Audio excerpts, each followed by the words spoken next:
আসসালামু আলাইকুম, সবাই কেমন আছেন? আশা করি সবাই ভালো আছেন। আলহামদুলিল্লাহ আমিও ভালো আছি। আর আপনাদের কাছে নিয়ে আসলাম নতুন আরেকটি ব্লগ।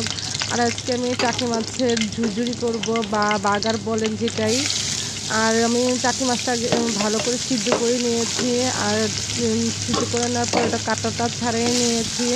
আর এখন আমি এই যে বাগার দেওয়ার জন্য বা ঝুরঝুরি করার জন্য আমি রসুন আগে হালকা ভেজে নিয়েছি। তারপরে আমি এই যে পেঁয়াজটা হালকা ভেজে নিচ্ছি, ভালো করে নাড়াচাড়া দিয়ে নিচ্ছি।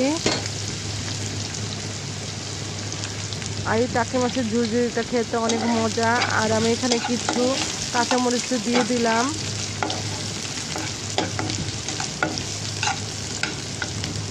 দিয়ে ভালো করে নাড়াচাড়া দিয়ে নিব।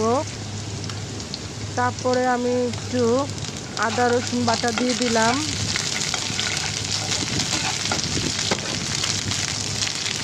আমি একটু পানি দিয়ে দিলাম, কারণ এটা আদা রসুন বাটাটা দেওয়ার লগে লগে ভালো করে ছিটাগুলো আসছিল হাতে, এই জন্য আমি একটু পানি দিয়ে দিলাম। এখন আমি একটু মরিচের গুঁড়া দিয়ে দিব, যেহেতু অল্প তার জন্য অল্প একটু মরিচের গুঁড়া দিয়ে দেবো, হলুদ মরিচের গুঁড়া দিয়ে দিব। এখন আমি ভালো করে নাড়াচাড়া দিয়ে নিব।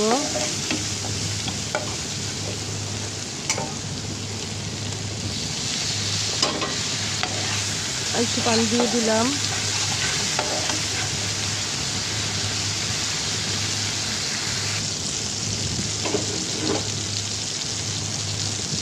আর এখন আমি যে টাকি মাছের সিদ্ধ যেটা বেছে রাখছিলাম ওগুলো দিয়ে দিচ্ছি, সব দিয়ে ভালো করে নাড়াচাড়া দিয়ে দিব।